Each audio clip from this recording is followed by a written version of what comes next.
Will the BougeRV FORT 1000 power station and this microwave make popcorn? Let's find out.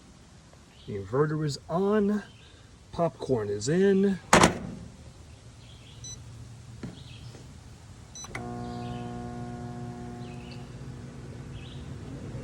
It's doing it.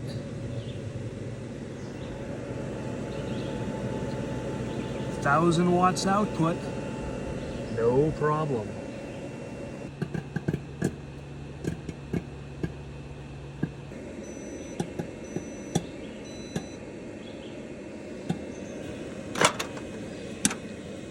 Ooh, look at that steam. Look at that popcorn.